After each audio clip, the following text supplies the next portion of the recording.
Oh, yeah. Aha. Ay, hindi niya asawa yon. Sino yun? Ako ba gumawa? Ako gumawa nun? Ayoko nung Andrew E. Lalo si Andrew E. Si Andrew E, si Kuya Benny. Si Andrew E, si Kuya Benny. Ayoko kay Andrew E. Si Andrew E, yun din yung pinadala niya. Si Tito Jonathan, si Andrew E. Bakit hindi ako nakabalik sa Alabang? Doon ako nakatira.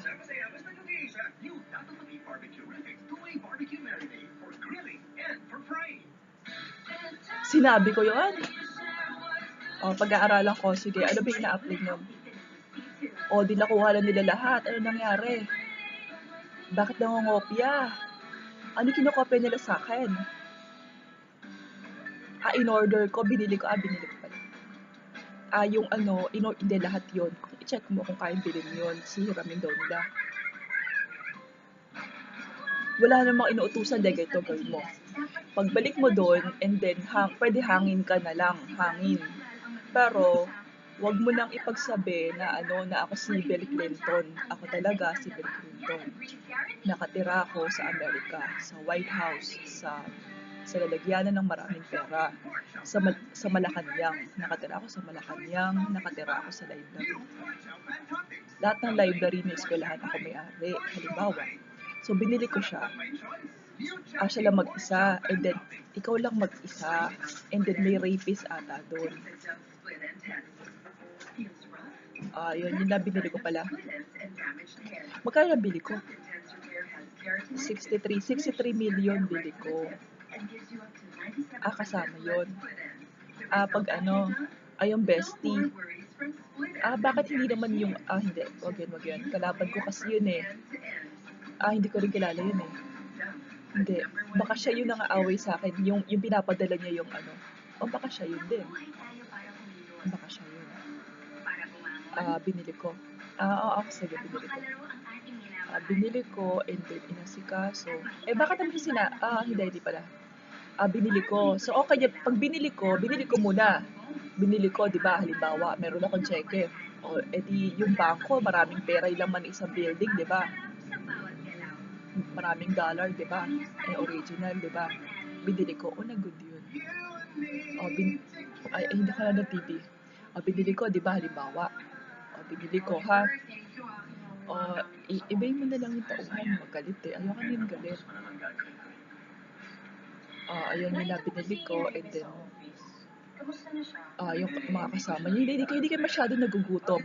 Alam mo, nagkatrabaho ako sa FTV. May-ari ako ng FTV. As in, sobrang payat ko. As in, ako si Paris Hilton. Ang pangalan ko, Paris Hilton. Ay, naku, kalaban ko din yun, yung Tita Linda. Nagkaaway kami lagi. So, binili ko yun. Hanggang kailan naman siya? Malapit na. Ipapiliin niya lang lahat ng gusto niya para hindi ako masiraan naman. Yung magaang lang, yung kasama dun sa binili ko, sa ibang gamit na pumayag ako before. Ayun, yun na ha. Yung ibang ayoko. Nagpapabili sila, kung bibili ko.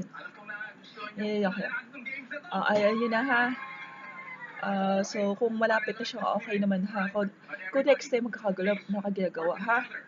Ayun yun na. Hindi. Gito. Nakatingnan mo yung Mercedes-Benz. May-ari ako noon. Na Global City. So, ngayon, i-check mo kung meron akong gagamitin sasakyan bukas. Paki-check naman Kuya Benny, kayo tatira eh. Si Kuya Marvin, si Jonathan. Ipapapatay mo ako kay Jonathan. So, pa-check mo ngayon kay Jonathan, kay Benny, kung may kotse akong gagamitin bukas. Ang kotse ko, 6.3 liter. Akin yung G-Class, akin yung E-Class, S-Class.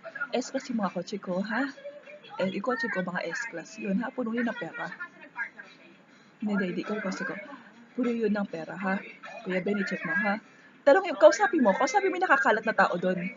So, bakit kayo nakakalat dyan? Ba't kayo nakakalat dyan? Kausapin mo. May gamitin ako bukas, ha, Kuya Benny? Ayusin mo, ha? Sabihin mo, kasi na sila eh. Sinabi lang nila eh. Lagi na may delivery doon. May-ari ako ng planta. Planta pag-aari ko. So, sabihin mo, gamitin ako bukas. So, hindi. Naintindihan mo, ha? Naintindihan mo, ha? So, ayan yun na. Kuya Benny, i-check mo mabuti. Yaya, meron bang yaya in dyan? Check mo yaya, kung nagamit ako sa BM, check mo naman. Sabi, ano ako, X5. X5 ang kailangan ko. X5 daw. X5 bukas, yaya. Ay, nakita ko yung bibot, yung mas. Hindi ko kailangan yun eh. Inuwi niya na. Hindi, ano ba? Nagsalita ka lang ng konti, yung kotse ko, tsaka mayroong papel. Nagsalita ka lang ng konti, ha? Kinarnap mo na yung kotse ko. Yaya, ikaw mo ang X5, ha? Siguro din magamitin ako bukas. Salamat, Yaya, ha? Huwag niyo ako pagtulungan. Nangangagawa eh. Pagkaaralan ko ulit yung ano, pwedeng wala na nun. Kung nag-a-apply siya ulit, pagkaaralan ko mabuti. Sa Yaya.